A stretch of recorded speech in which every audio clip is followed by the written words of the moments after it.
Haruto has been fishing the Hokkaido coast for over 50 years. He has observed the changing sea, shifting currents and dwindling fish from the worn-out docks in his small fishing community. Every morning he pushes his wooden boat out into the waves, determined to hold on to the life he knows, and his forefathers' life. Haruto's boat was loaded with nets and lines on a cold morning in early spring. As the sun slowly rose above the horizon, the eastern sky was painted in streaks of purple and orange. Haruto, whose hands were atrophied and calloused after years of hard labor, could handle the gear quickly. His fishing was more than just a livelihood. It was also his connection to history, and a way to resist the relentless march of technology and time that threatened to change his world. Haruto's sea became choppy as he sailed further away from the shore. This was a sign that the marine habitats had changed due to shifting undercurrents. He dropped his fishing nets at a spot that was a favorite in the past. Today, as on many other days in recent months, the nets were almost empty. Haruto sighed and decided to go deeper despite the increased number of sharks drawn to the shore by stronger currents. He moved his boat further out and scanned the deep blue below him. Haruto was not warned when a colossal shape emerged from the depths. Its dark silhouette was unmistakable, a great white shark. This shark was much more giant than anything Haruto had ever seen before. The shark struck his boat before he had time to react. The impact was violent, shaking the ship violently and sending wood splinters into the air. Haruto fell and caught himself on the side as water started to seep into the damaged hull. The shark circled back, its dorsal blade slicing the water like a knife. Haruto was in danger. The boat was rapidly taking on water, and Haruto was far away from help. Haruto had to choose as the waves raged around him, and his boat began to listen. He could call for help, but it might be too late. He could either try to repair enough damage to make it to shore. He gathered his courage and grabbed the patching kit he always kept on board in case of emergency. The shark continued to brush against the boat as he worked. Haruto prayed that the patch would last long enough to return him to his village. The boat filled with water as each minute passed, testing his repair and spirit. This was more than a fight for survival. It was also a testimony to the resolve of an elderly fisherman to maintain his lifestyle in a changing world. Haruto wasn't ready to abandon the tradition that had defined his family over generations. He knew this moment was critical for him and the entire community that relied on the sea to survive and represent themselves. Haruto's fingers moved quickly, and the sea spray stung him as he struggled to keep his boat on its feet. Each patch was a desperate attempt to beat time and nature. The shark circled, possibly curious or confused at the boat's persistent approach. Its dark fin was a constant reminder that danger lay below. Haruto was occupied with his work when he began to think about his village. For centuries, the community relied on oceans for food, a sense of identity and purpose. He thought about the young people who had fled to the cities in search of a life less dependent on nature. Haruto was not just patching up his boat, but also trying to repair a way of life drifting with the tides. Haruto took advantage of the calm created by the temporary securing of the hull. The old gears groaned in protest as he started the engine and guided his vessel home. Each wave threatened his makeshift repairs. He watched the water closely, aware that the shark might reappear any minute. Relief washed over him as the coast finally came into view. Despite the boat's saturated condition, which barely responded to his commands, it was still progressing. Familiar landmarks like the rocky outcrops and the old lighthouse appeared on the horizon, guiding him back just as they had guided his father and grandfather before him. Haruto's return to the harbor was not unnoticed. They gathered on the dock after a distress signal that he had sent out alerted them to his plight. The villagers rushed to his aid, helping him fix the boat and treating his minor injuries. In the chaos, Haruto told his story: the shark attack, the damaged boat, and the terrifying return. The story spread fast, reminding everyone of the dangers they faced in a changing world. The village was moved by Haruto's story and called a meeting. The shark incident and the increasing frequency of predator encounters led to a discussion on the future. The changing ocean conditions are a threat and a call for adaptation. The community decided to invest in more durable boats with safety features that can withstand unexpected encounters. It also decided to diversify its fishing practices by incorporating aquaculture, which could sustain them and not rely on the unpredictable open sea. The village also contacted marine scientists to understand better sharks' behavior and that of other aquatic life. They hoped this knowledge would help them coexist peacefully with creatures of the sea. Haruto was once the symbol of old ways. He became a proponent of a new approach. He told his story to many people, highlighting the importance of adapting and respecting the ocean's strength. His experience catalyzed change, inspiring others to reconsider their relationship with the sea. Years later, the village was transformed. The town was now safer, more resilient, and more sustainable.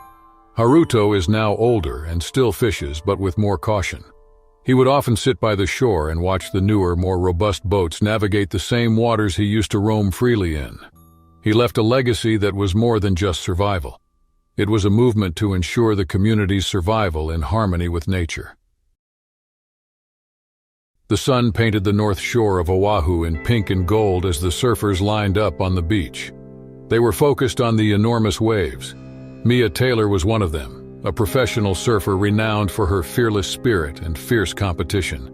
She was considered a firm favorite for the Pacific Surf Championship finals. As competitors paddled off, the crowd was buzzing with excitement. Each competitor was determined to show their skills on these infamous Hawaiian waves.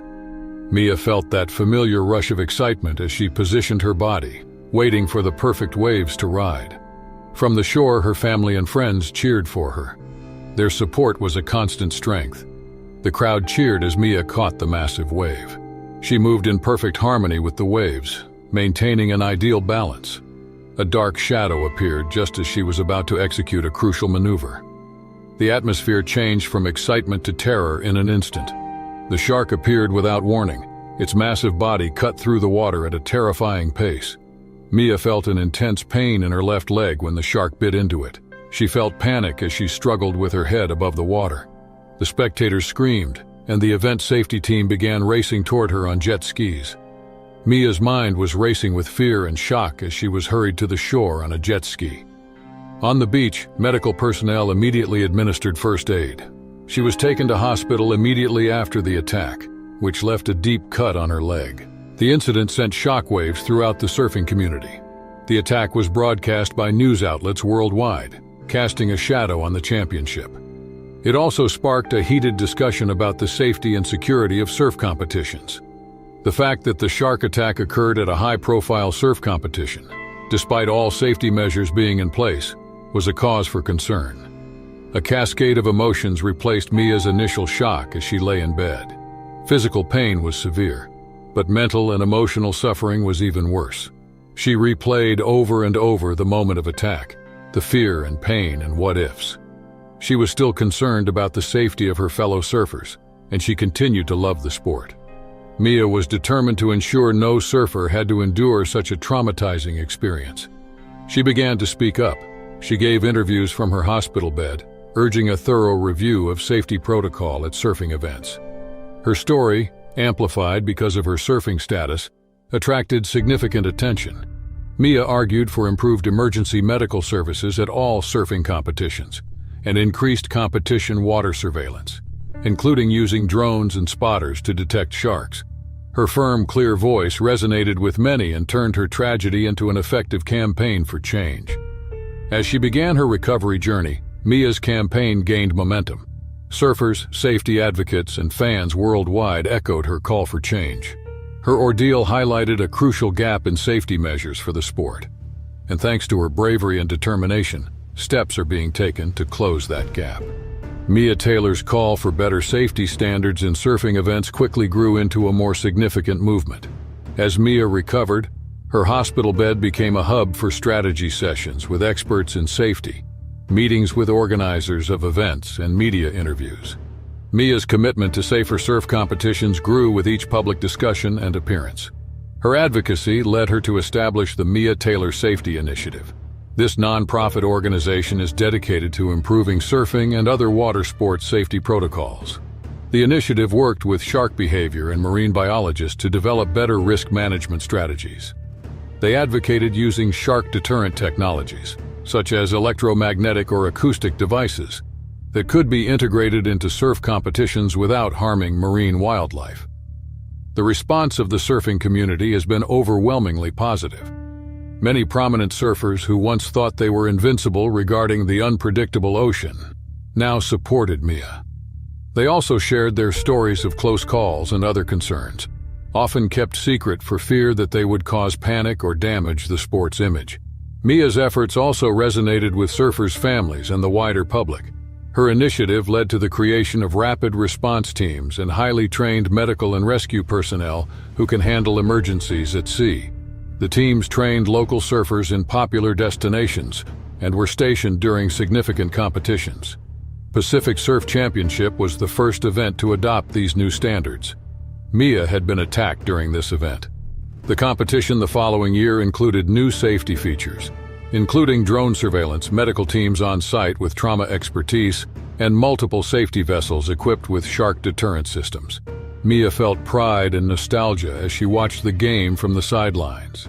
Her leg had fully recovered, but her perspective was forever altered. She saw the ocean as it always was, but now with her marks. The surfers were confident, not only because of their skills and adrenaline, but also because they knew their safety would be taken seriously.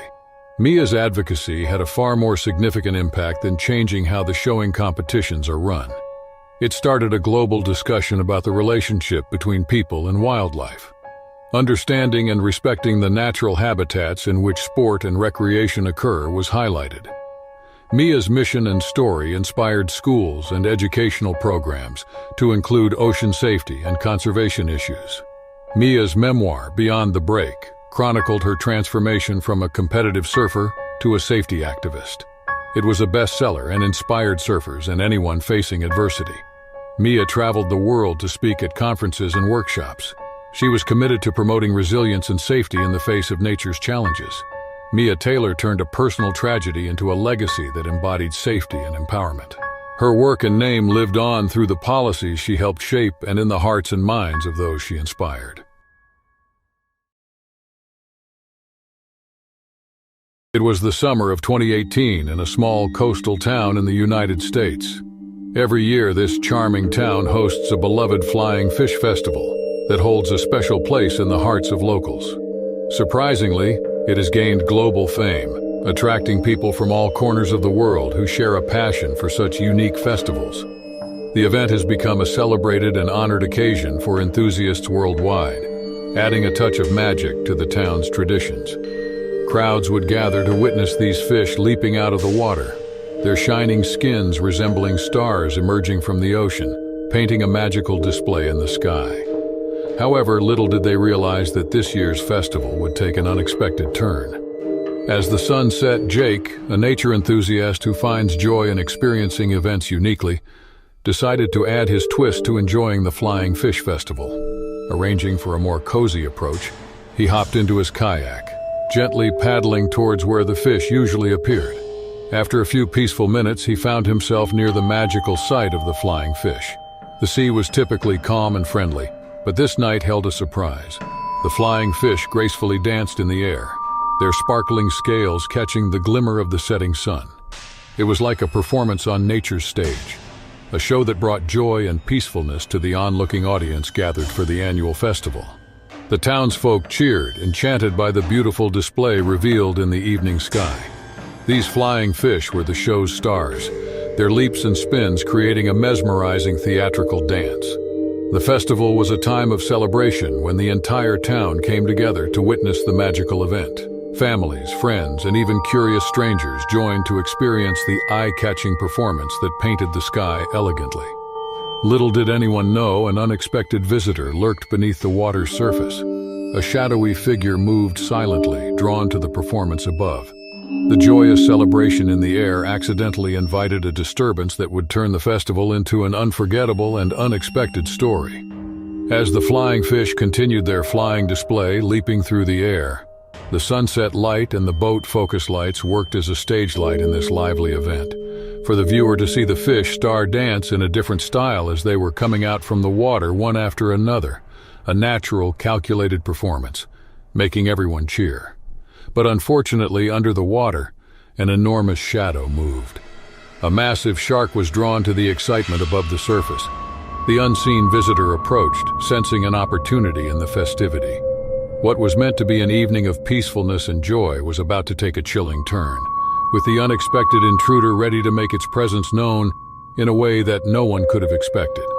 In the dark, the shark suddenly leaped, targeting the flying fish. In the confusion, it accidentally crashed into Jake's kayak. The joyful moment turned into a shocking nightmare. No one expected this to happen. In nature, anything can occur, and when you're out there, the only option is to accept what nature presents. The kayak wobbled like jelly after the massive impact of the beast. Jake was momentarily frozen in a terrifying situation, trying to understand what was happening. At that moment, Jake's entire life flashed before his eyes. Facing a deadly creature like a shark, you can expect the unexpected, and Jake was doing whatever instinct told him in that shocking state. After the collision, the shark circled back towards Jake, curious and intensely focused. He was too close for comfort and within the shark's striking range. The predator eyed Jake as if he were prey, locking onto him. In this dangerous situation, one wrong move could lead to a brutal attack, and in such a state, survival chances seemed close to zero. Panic spread among onlookers as they witnessed the unbelievable scene progressing. Sadly, all they could do was watch or close their eyes, left to hope for Jake's life and offer their prayers. Terrified but determined, Jake paddled with all his might, desperately aiming for the safety of the shore. The persistent shark continued its pursuit, creating a tense and suspenseful moment in the moonlit water. Onlookers at the shore rushed to aid, but Jack's fate rested on his ability to paddle swiftly towards safety. The outcome hung in the balance, and the crowd could only watch and hope for Jake's success in reaching the shore. At a crucial moment, emergency services arrived just as Jake skillfully dodged the shark with the unexpected help of the flying fish distraction. Though shaken, he found safety with the assistance of the people on the shore. They made enough noise and showed the beast that it would face trouble if it ventured too close to Jake, a smart strategy that worked effectively. After this encounter, the shark lost interest in Jake and retreated, disappearing into the sea. The town, filled with joy during the Flying Fish Festival, now felt an uneasy tension lingering in the air. The town couldn't shake off the strange incident in the following days. Once a happy tradition, the festival now had a shadow of fear. People were grateful that Jake survived, but the memory of that night stayed. Over the years, the town continued its Flying Fish Festival, but the memory of the kayaker and the leaping shark stayed with them. The celebration persisted, but the sea became a reminder of the mysterious and sometimes scary things hidden beneath the waves. The town's perception of the once enchanting sea changed forever, as the lesson always taught by Mother Nature was that it can be unpredictable. The air shimmered with the relentless summer heat of Western Australia's coastline. It was January 2011, a stolen weekend where worries melted away like ice cream in the sun. For Maya Bennett, fresh from the green chill of Tasmania, it was an escape into a world of endless blue. Her three best friends, boisterous Jess, easygoing Tim, and quiet, thoughtful Ryan, had lured her west with promises of sun-drenched beaches and a laid-back vibe miles away from their hectic city lives. Now they sprawled on their towels, laughter ringing over the crash of waves. This cove, tucked away and a long drive from the tourist haunts, was their slice of paradise. The water gleamed with a deceptively inviting turquoise hue, masking the depths below. Maya, still getting used to the mainland strength of the sun, loved the feel of warm sand between her toes, the salty breeze teasing her hair.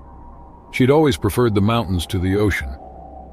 Growing up in the shadow of Cradle Mountain had fostered a love of rocky heights and cool forests, not the relentless rhythm of the tides or the sunburn already stinging her shoulders. But the ocean's endless horizon offered freedom she couldn't quite find on solid ground. The others were already heading for the water, their shouts playful over the sound of the surf. Maya, usually the cautious one, felt a surge of recklessness. This trip was about letting go and embracing warmth and spontaneity in a way that wasn't always easy for her. The water was shockingly cold, a delicious contrast to the day's heat. Tim challenged her to a race. Jess did her usual goofy cannonball, and Maya, laughing, let herself be pulled into their boisterous fun.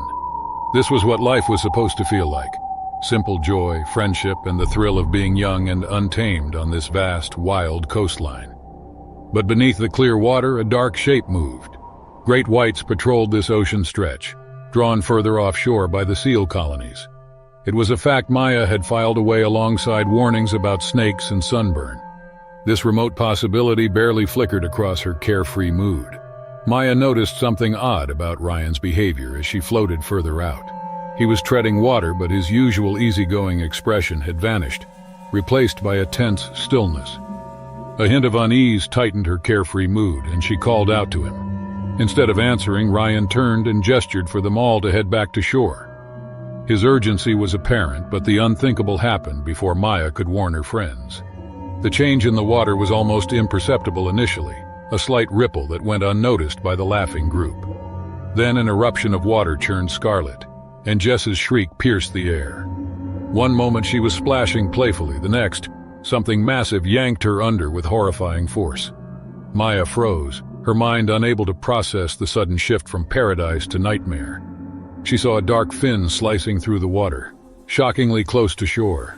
A great white, its monstrous form visible just below the surface.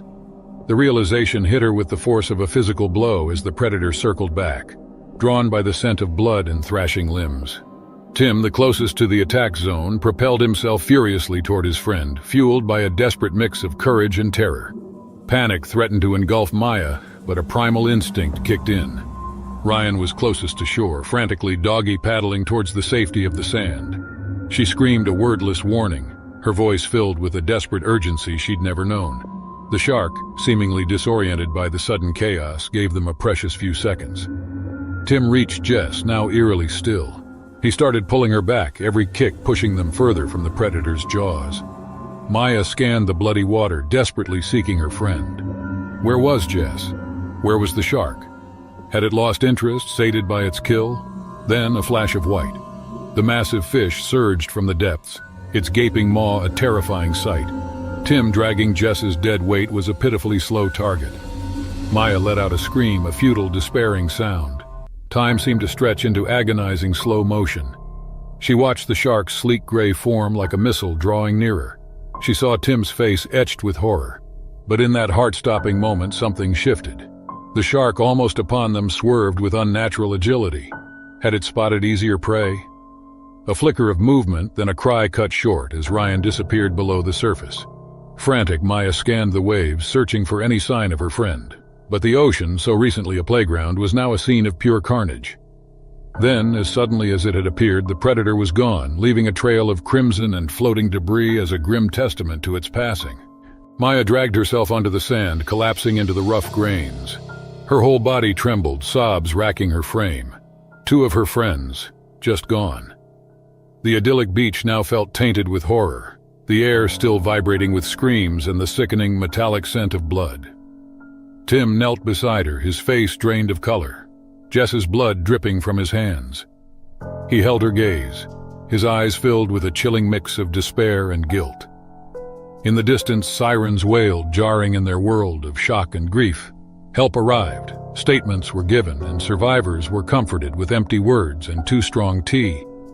But for those left behind, there was no comfort, no going back.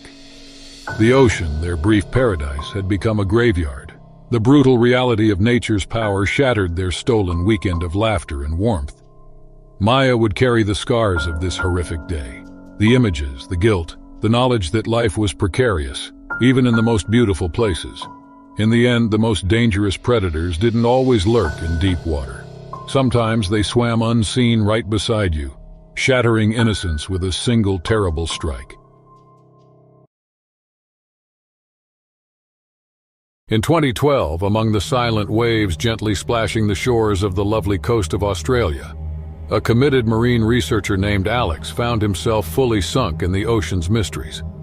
Conducting complex nighttime studies on the behavior of sharks from the limits of a small boat, he sailed gracefully into the heart of the midnight marine world.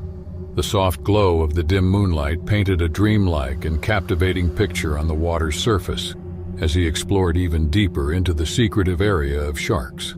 Little did he realize that the calm night held within its folds a disturbing encounter. an unexpected twist that would deeply challenge and reshape his understanding of the vast and refined sea. As the small boat gently tossed in the darkness, Alex gazed intently into the water and watched the sharks closely under the pretty moonlit waves. It's fascinating to observe their behavior. The waves are all lit up by the moon, making it an extraordinary sight. It feels like Alex is discovering a new world under the sea, with the sharks doing their thing in the moon's spotlight. The night air enveloped them, carrying a clear sense of hope. At night, the ocean and humans felt a quiet connection. Gentle waves made a calming sound, revealing some secrets under the moon's glow.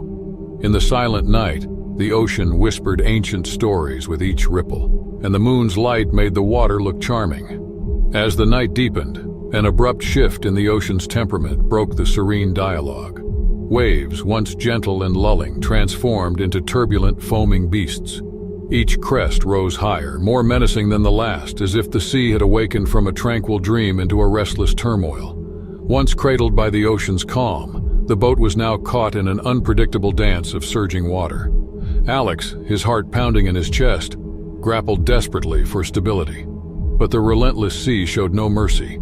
A rogue wave, like a creature of the deep, reared up and crashed against the vessel. It snatched Alex from his refuge with a sudden, forceful sweep, casting him into the churning, ink-black abyss below. The night air was pierced by his startled cry, quickly silenced by the roaring waves, as he plunged into the cold, unforgiving depths. In the middle of the moonlit night, the small boat, now left to the mercy of the unpredictable waves, continued its gentle rocking motion. In a state of panic, Alex struggled to regain self-control after sinking into the cold, ink-black depths. The darkness surrounding him seemed almost clear as he wrestled with confusion and the unexpected turn of events. The ghostly silence of the night was broken only by the sounds of distant waves and the occasional creaking of the drifting boat, creating an atmosphere of tense uncertainty. A curious yet risky shark slipped through the deep waters in this creepy spot, alert to even the tiniest shifts. While Alex faced challenges in the cold, deep sea, everything underwater went quiet, witnessing a delicate mix of danger and basic instincts, a fantastic scene unfolding beneath the waves. It was like nature putting on a show. Everyone below the surface was tuned in. As Alex floated in the ocean's embrace, surrounded by the mysterious spin of moonlit waves, the curious shark continued its silent circling below. The moonlight and shadows mixed fascinatingly, creating a strange feeling. It became hard to tell what was real and hidden in the shadows. It felt like there was a mysterious curtain, making us think about the mix of things we see and things hidden away. The cool touch of the water seemed to whisper tales of the ocean's secrets, embracing Alex in its enigmatic narrative. The curious shark, a deep-sea dweller, stayed alert, showing us the cool things hidden beneath the waves. It kept an eye out, letting us see the secrets of the ocean world. The shark was like a guard of the deep, reminding us of the big and incredible world under the water. Every move it made could reveal more about the fantastic stuff happening below the surface. In the big sea at night, Alex felt the cold ocean around him. The moon made waves and the underwater world was full of mysterious sounds. A graceful shark joined Alex's ocean exploration, leaving a lasting impression. Their silent communication showed how humans and the sea are connected, sharing ancient secrets. Every move in this underwater tale reveals the special bond between people and the mysterious ocean. Alex's built-in survival instincts pushed him into action in those prolonged moments that felt like an eternity. He started returning to the small boat floating above with organized and careful movements. First, he reached through his pocket and found his handy flashlight. The beam of a flashlight cut through the all-around darkness, casting a creepy glow on the underwater area and revealing the tricky form of the shark. A chilling realization settled in as beads of cold sweat formed on Alex's head. He was awfully within the shark's reach. In that critical moment, the light helped and connected the deep ocean to the world above. Its appearance in the underwater world changed the dance between man and shark. Surprised by the sudden light, the mysterious creature quickly returned to the shadows, leaving Alex alone in the dark, deep ocean, a mix of nervous feelings and growing relief. Left alone, Alex managed to swim toward the boat after what seemed like an eternity. As Alex carefully climbed back onto the boat, the memories of the encounter hung in the air like a haunting tune, a clear sign of how unpredictable the ocean can be.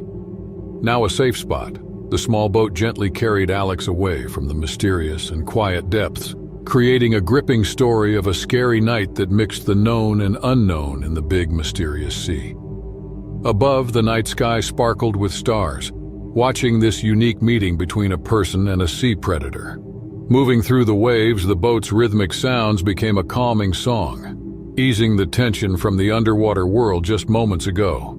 The water felt gentler while the small boat kept going, as if nature had acknowledged the shared moment between a curious person and a mysterious sea creature. The encounter became more than just a survival story. It became a dance between what we know and what's still a secret, leaving a lasting mark on exploring the sea. The boat's steady journey to safety showed how people can be challenged in front of the ocean's mysterious wonders.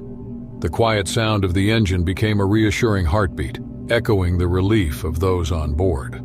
So, under the big night sky, the boat sailed on, carrying the memory of a scary adventure that went beyond what people expected and showed the deep connection between us and the fascinating secrets hidden under the waves.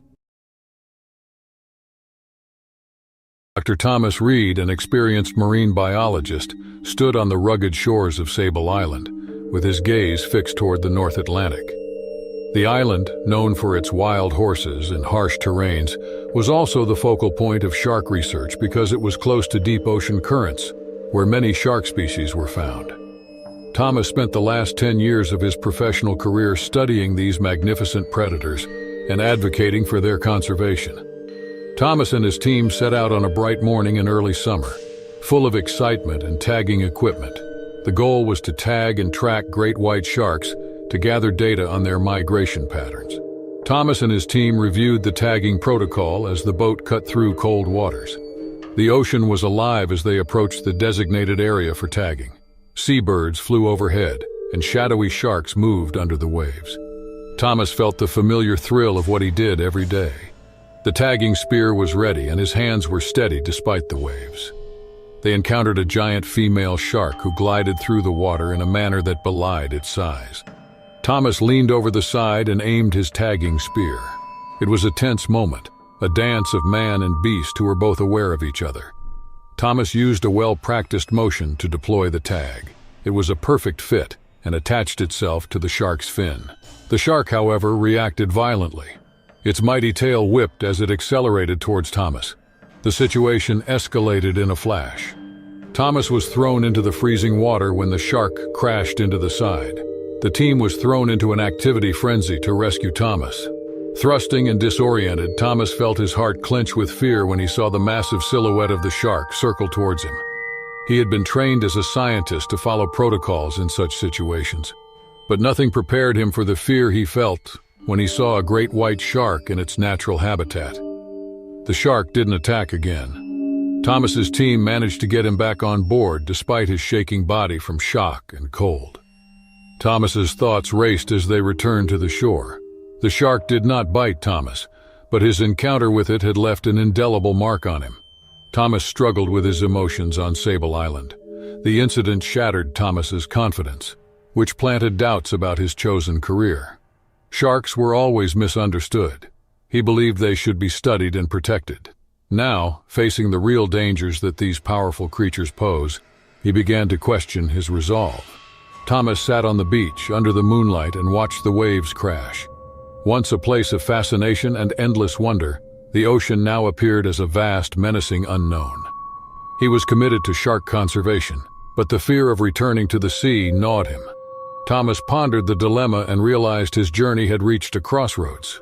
Could he still advocate for these animals despite his fears? Had the incident irrevocably altered his relationship with the sea and its creatures? His internal conflict became palpable as he weighed his commitment against his fears. It was not only about whether he would return to the water, but also about how to continue contributing to a cause that he believed in while managing his trauma. It was a question of courage and conviction in the face of deep fear. Thomas Reed spent the days that followed his incident introspecting. Thomas Reed found himself in the Sable Island Research Station, surrounded by colleagues but isolated. Thomas always found an excuse to avoid joining the day's tagging excursion. He knew that he was trying to avoid the inevitable return to water. Thomas's excitement was replaced by a fearful feeling at the mere thought of it. Thomas spent the day poring over data from already deployed tags. Thomas tried to get lost in the graphs and patterns of migration, but his mind kept drifting back to that encounter. He was haunted by the image of the shark's dark, unyielding gaze, which reminded him of his vulnerability before nature's raw force. His avoidance was not unnoticed. His longtime friend and colleague, Dr. Emily Saunders, approached him one evening. They sat on the beach together as the sun sank below the horizon. She gently urged him to open up, noticing that he hadn't been swimming since that day, and asked if the research was bothering him. Thomas's fears were unspoken. He knew what to do and thought he should return to work, recognizing that his fear was not a mere shadow. It was palpable and real. He wondered how he could protect these creatures if he were terrified of them. Emily listened with understanding and acknowledged that fear is a compelling emotion. She emphasized that his commitment was just as important, noting that it was not about conquering fear, but finding a way for him to continue working despite the fear. Emily reassured him that there were many ways to contribute to conservation. Her words touched a nerve with him. Thomas stayed awake that night, thinking about how to change his perspective.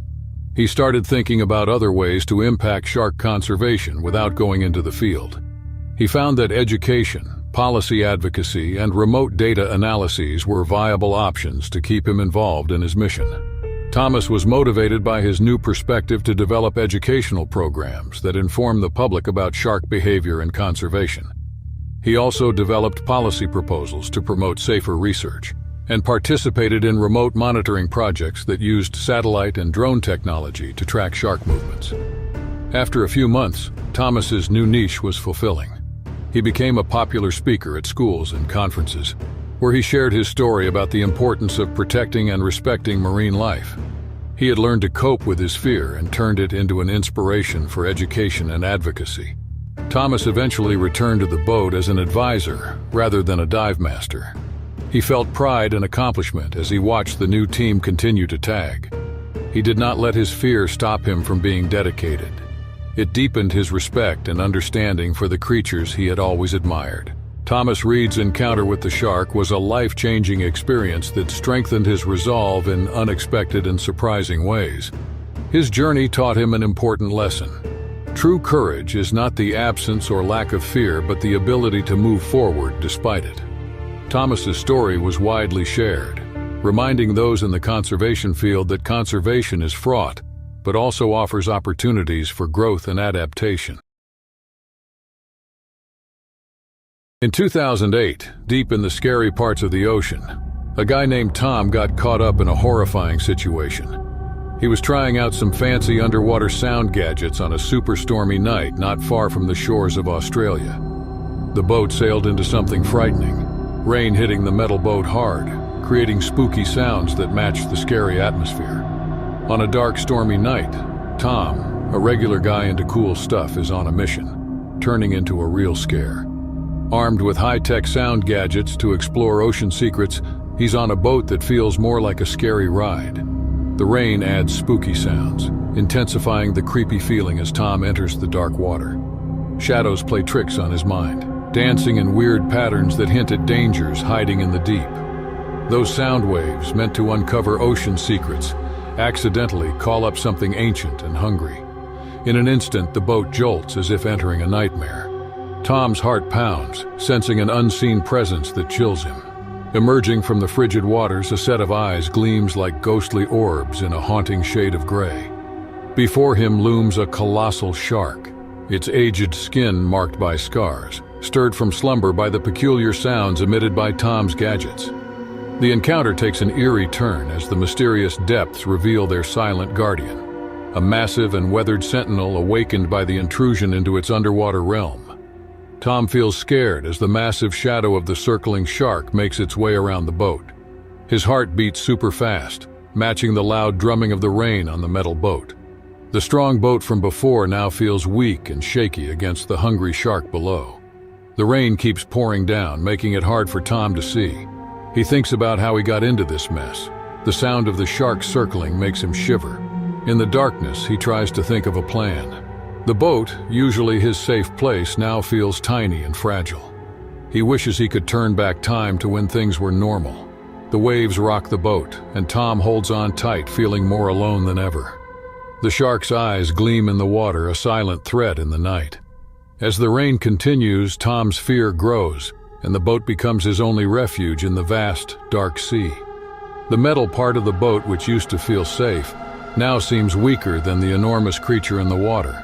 Every move the shark makes sends a shiver through the boat, showing how not so strong it is in the big and tough ocean. The difference between the boat Tom is on and the mighty shark in the water makes everything feel scary, like a weird dance between what people make and the old forces that rule the deep sea. Trying to escape the nightmare, Tom desperately messes with his gadgets, hoping to stop the scary sounds. But every time he tries, the creature gets more upset, moving more terrifyingly. The gadget's spooky wails mix with the circling predator's hum. Tom freaks out as the shark's ghostly eyes stare at him like a hunter drawn by the science sounds gone wrong. The boat shakes again as the massive shark jumps, showing its sharp teeth. The hit shocks Tom to the core, sending waves of terror through him. The once strong boat groans, almost giving in to the hunger of the ancient predator. In the darkness, the rain continues to pour like a waterfall, making everything more challenging to see. Tom clings to the hope that the boat will hold up, but fear tightens its grip on him. He never knew that things could take such a turn, feeling like a character in a nightmare. The shark's presence looms, and every thud against the boat adds to Tom's desperation. Once calm, the night is now a battleground between man and nature, with Tom caught in the middle, struggling to stay physically and emotionally afloat. Stuck in the ocean's abyss, Tom holds on to his sanity as the scary attack continues. What was supposed to be a cool experiment turns into a horror show, with the weird sounds mixing with the primal roars of the awakened terror. The boat keeps getting weaker as time passes, and Tom feels it. The storm is hitting hard and the boat is struggling. Tom knows the chances of getting out of this mess are getting smaller. Trying to survive, he presses a button to send an emergency signal. It's like a call for help amid all the chaos. As Tom battles the storm, his boat feels like a fragile vessel in the vast expanse of the turbulent sea. The rain beats down relentlessly, matching the rapid thumping of his heart. In the darkness, the circling shark adds more fear to his already challenging situation. Once filled with hopes of a successful voyage, the night becomes daunting. Tom's gadgets, designed to navigate and explore, unwittingly disturb the ancient giant beneath, awakening it to the chaos above. The eerie glow of its eyes reveals a creature scarred by time and experience, making Tom realize the precariousness of his predicament. The sounds of the storm and the presence of the massive shark create a surreal symphony of fear, leaving Tom clinging to the hope that someone, somewhere, will hear his distress signal and emerge as his lifeline in this turbulent sea of uncertainty. Like a light in the dark, the signal travels through the stormy air, hoping someone catches it. Tom looks around, hoping to see any sign of help in the dark storm. But the storm doesn't care. It keeps going strong. As Tom prepares for whatever comes next, the loud signal slices through the storm's noise. The big shark, not caring about the noise, keeps swimming around the struggling boat, almost like it's protecting something. While the boat battles the fierce storm and Tom shouts for help amid the wild weather, no one knows what will happen next in this crazy and unpredictable night at sea. Every second feels heavy with uncertainty, making it a suspenseful and mysterious journey into the unknown. The outcome of this wild night is still a riddle, with each passing moment holding secrets yet to be revealed. The distress signal echoes through the stormy night, howling wind and rain. Meanwhile, the shark, focused on its prey, keeps swimming in circles around the struggling boat. Eventually, the ocean takes control. The boat gives up and sinks into the deep water with Tom still on it. The eerie echoes of the experiment fade away, leaving behind a scary tale and a chilling lesson. Even super fancy tech can stir up ancient horrors hidden beneath the waves in Australia. As the boat goes down, it's like a slow ride into the dark ocean. The once strong boat is now weak and becomes a quiet part of the sea. Stuck on the sinking boat, Tom feels the descent into the deep, a place full of unknowns. The ocean doesn't care about the struggles of the man-made boat. It takes back what's its own as the boat vanishes into the dark. After that, it's silent, with only the distant sounds of the experiment lingering. The sounds meant for discovering ocean secrets now mix with the quiet underwater world, adding a simple melody to the ongoing story of exploration. Tom's scary adventure becomes a lesson echoing through oceans worldwide, teaching that even the coolest tech can tangle in the time-tested struggle for survival under the waves. In the deep sea, nature's rules prevail over smart inventions, reminding us that hidden mysteries await, ready to awaken with the touch of modern exploration. The waters of the Great Australian Bight shimmered under the harsh glare of the July sun. It was 2007, the depths of winter in South Australia. Still, for marine biologist Anya Petrova, the water was a second home. Today it would be a battleground. Anya wasn't your typical beach bunny. She'd grown up in the harsh beauty of the Russian north, with snow swirling where others saw sand. But she'd always dreamt of the ocean, its vast mystery calling to her even as a small girl. Now, working on her doctorate, she spent her days chasing the secrets of the world's apex predators, sharks. Her study site, a remote stretch of coastline known as Neptune's Playground, was infamous for great white sightings. These weren't mindless killing machines of the movies, but creatures of strategy and incredible power. Anya longed to understand them, to help shatter the myths that led to senseless culls and an unbalanced ecosystem. Today was about observation. She and her research partner, grizzled old Tomo, would descend into a shark cage anchored just off a known seal colony. It was controversial work. Some said using bait was too risky, but Anya believed the insight gained was worth it. The ride to the study site was choppy, the boat slapping the waves. Tomo regaled her with tales of close calls and scars earned over the years. His gruffness masked a grudging respect for her knowledge, a newcomer accepted into the old boys' club of shark research. As they neared their destination, Anya's heart thumped a counterpoint to the thrum of the boat's engine. This wasn't about bravery. It was about facing a fundamental instinctive fear. Sharks were wired into the oldest parts of the human brain, whispering of teeth and darkness and the fragility of flesh. The water here had an oily sheen and the smell of fish was strong.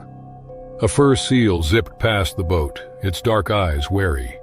Anya knew this was the shark's hunting ground, and she was stepping directly into the arena. It wasn't about conquering her fear, but living alongside it long enough to do her work. The cage was lowered with a resounding splash.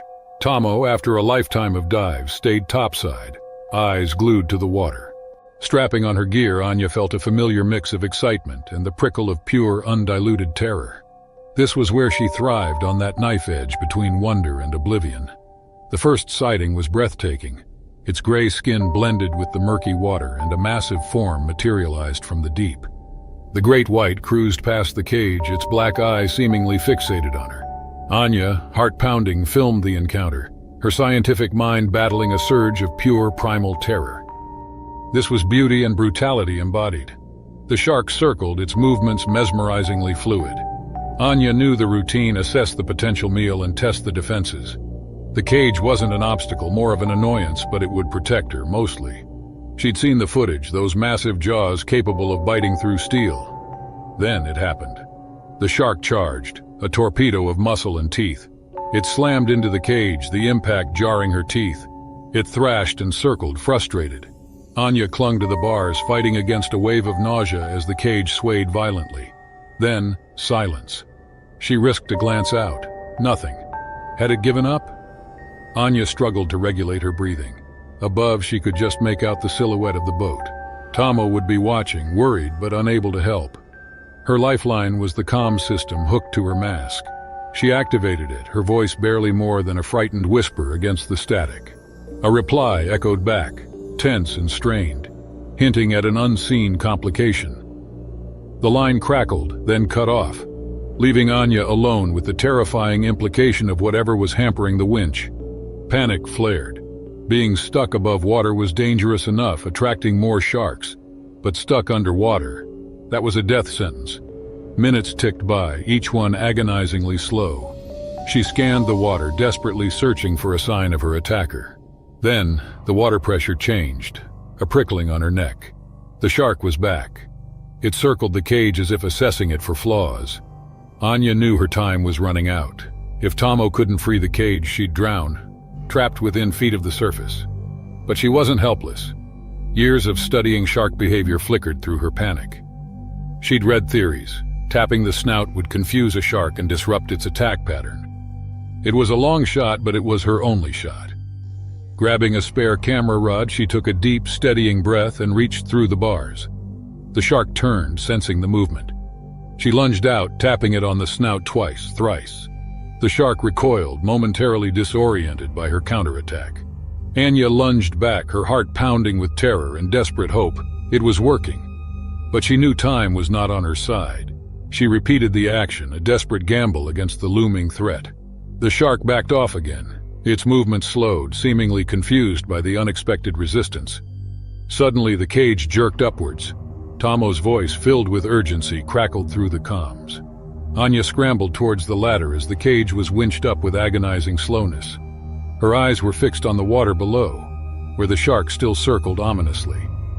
Breaking the surface felt like a resurrection. Gulping ragged breaths, Anya collapsed on the deck, Tomo's face a mask of relief. He helped her out of her gear with rough hands that were surprisingly gentle. When the cage was back on deck, he turned and gunned the engine, speeding away. Only as the shoreline came into view, Anya allowed herself to cry. It was relief, terror, and a newfound respect for the thin line between researcher and prey. She had stared death in the eye and lived to tell the tale. From this day on, her work wouldn't just be academic. It would be a testament, a tribute to the magnificent, terrifying creatures that ruled the deep. Sarah Jennings sat on the deck of a dive boat with her eyes fixed on the glistening Great Barrier Reef. The shimmering reflections of the sun on the water starkly contrasted with the turmoil within her. 3 years had passed since a shark bite during routine diving had almost cost her a limb and stolen her peace. After countless operations and more therapy sessions, she was now here to reclaim the part of her that the ocean had taken. Sarah, a 26-year-old marine biologist, had always sought solace in the depths. The attack happened on a bright, promising day. The pain, blood, and fear were vivid in her memory. Her world was shattered, and she had to rebuild it painfully, one step at a time. Under her wetsuit were the physical scars, but they were just as visible as before. She did not make this decision lightly. Her therapist encouraged Sarah, and her dive team supported her in facing her fears. She was aware of the statistics that shark attacks are rare. But the fear wasn't about statistics. It was personal and traumatic. She was about to face it. Sarah's heart was racing as the boat approached the dive site. Through the mask, she could hear herself breathing, a mixture of dread and determination filling her. Mike, the dive master, gave her a nod of encouragement. He reassured her that she could take her time, indicating she should be ready only when she felt ready, his voice steady and comforting. Sarah took a deep breath and stepped up to the edge. The deep blue waters held her deepest fears and passions. After one last look at her supportive friends, she let herself go into the ocean. Water enveloped her in a coolness she had known and found comforting. The sounds of the world above her faded as she sank, replaced by the rhythmic sound from her breathing and the gentle hum from the sea. Coral reefs were vibrant and alive. Fish darted between them, their vibrant colors reminding her why she fell in love with them in the first place. Sarah felt her anxiety lift with each meter of descent. Her dive partner, Mike's careful observation from above, and her concentration on the dive helped to push away the anxiety. She let herself be mesmerized by the graceful glide of a turtle, the swaying sea anemones, and the sleek, unthreatening form of a minor reef shark. The dive was more than a return to work. It was also a journey to find herself. The reef, a place of trauma and beauty, symbolized Sarah's resilience. Sarah knew that the dive wouldn't erase her trauma, but it was an essential step to living with it. It also testified to her courage and a bridge towards her recovery. Sarah's connection to the coral reef was more vital than ever as she gently touched a delicate coral. The underwater world that was once a source of terror now became a source of healing and wondered in Sarah's life. Her return was more than just a dive. It was also about finding a balance between her memories and reality. This dive was her statement that she wouldn't let fear define her relationship with the ocean. Sarah Jennings grew more empowered with each minute spent underwater. Her fears started to melt as the Great Barrier Reef surrounded her. The salt water mingled with her fear in a cathartic release. She watched as the school of parrotfish nibbled on the algae-covered reef, their movements calm and purposeful. Sarah discovered a metaphor in the ocean's depths for her life, a process of recovery and growth, even when faced with adversity. Sarah swam closer to the coral bommy as she progressed in her dive.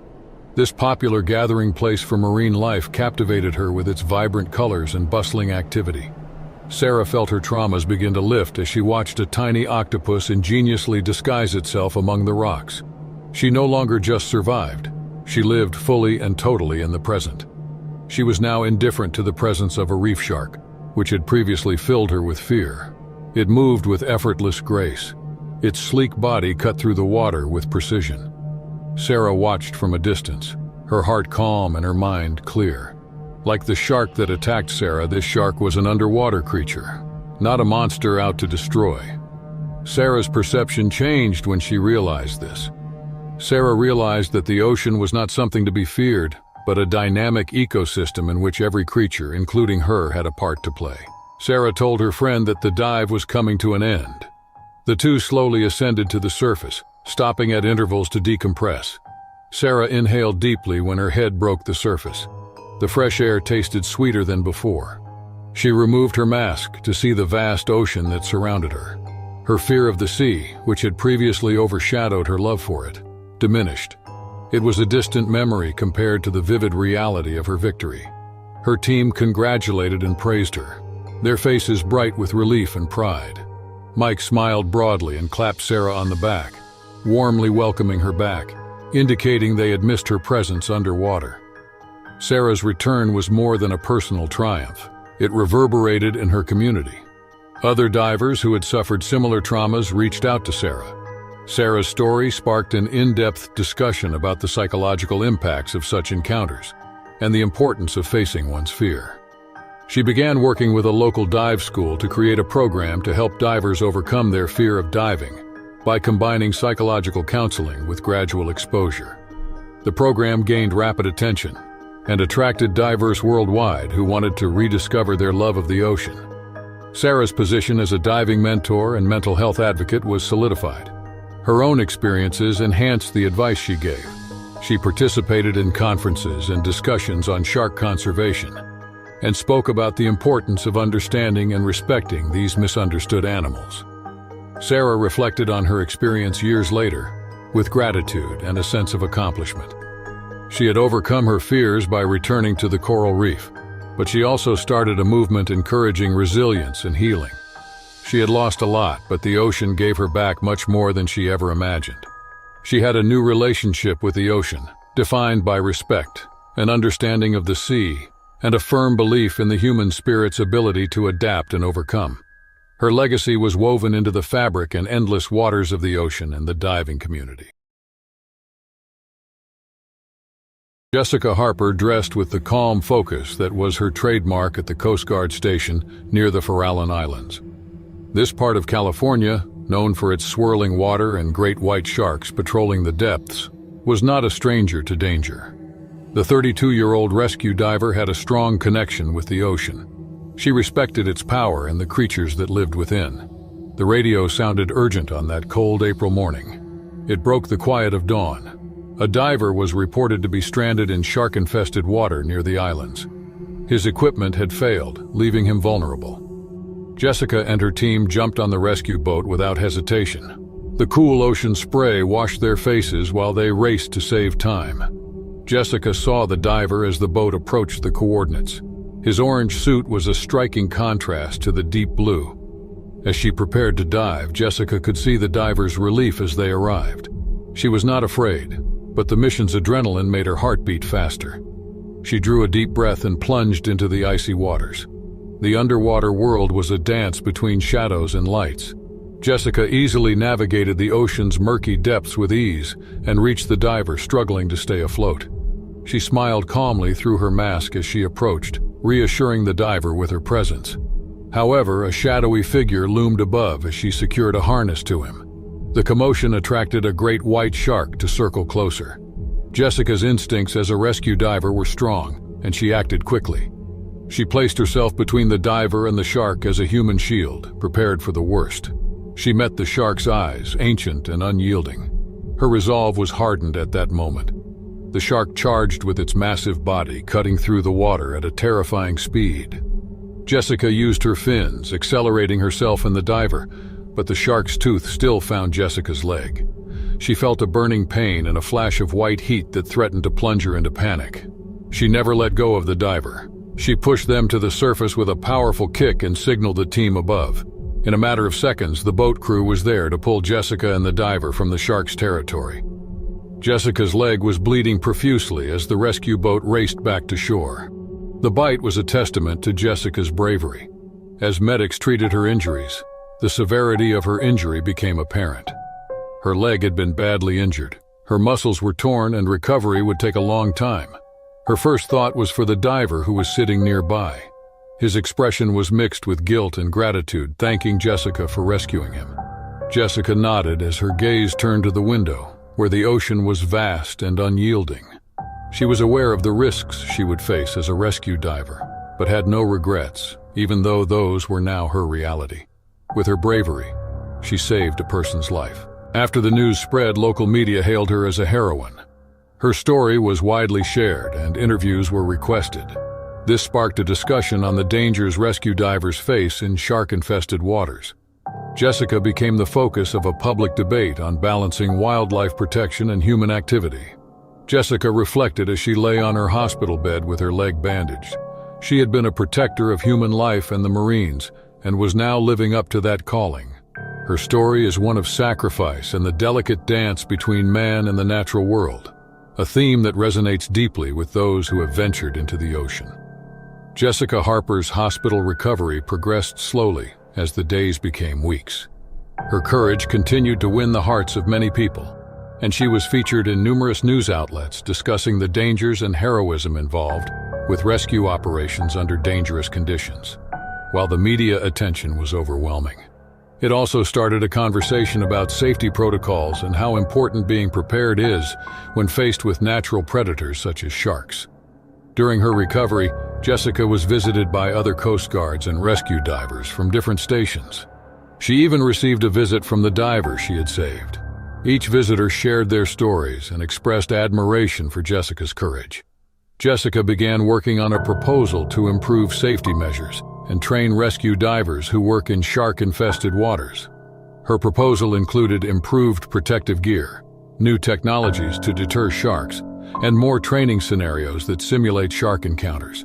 She said her proposed measures would help protect divers and make rescue missions safer and more effective. Jessica's initiative received support from diving and safety organizations. She was invited to speak at conferences and seminars, where she told her story and advocated her proposed changes. Her personal experience gave her words a powerful authenticity, and she made a compelling argument for her recommendations. Jessica's battle with her injuries was also a tough one. Though her leg would heal, it would never be the same. She underwent countless hours of physical therapy to gain strength and learn how to walk again slowly. She was constantly reminded of the accident, but she also became more determined not to let it set her back. Jessica finally had the chance to try out the water again.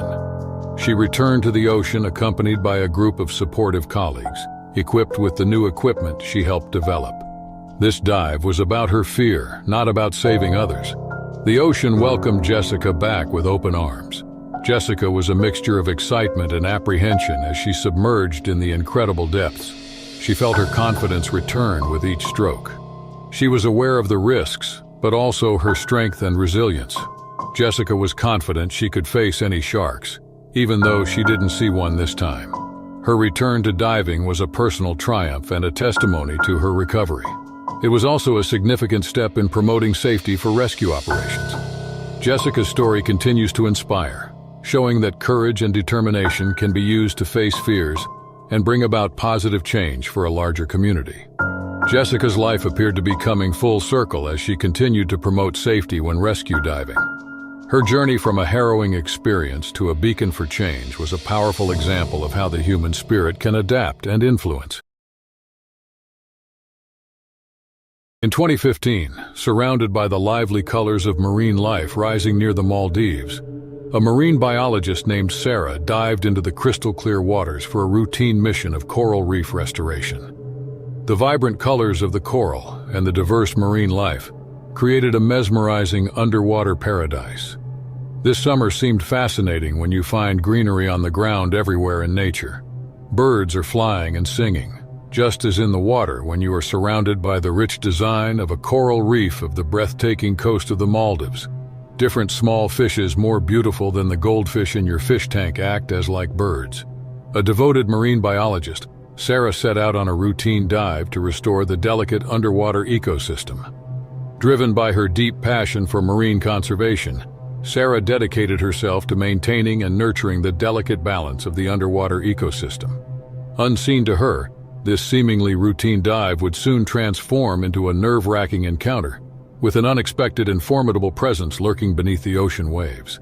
The crystal-clear sky-blue waters carried a world overflowing with marine life, and Sarah, driven by her passion for marine conservation, gracefully navigated the colorful coral gardens.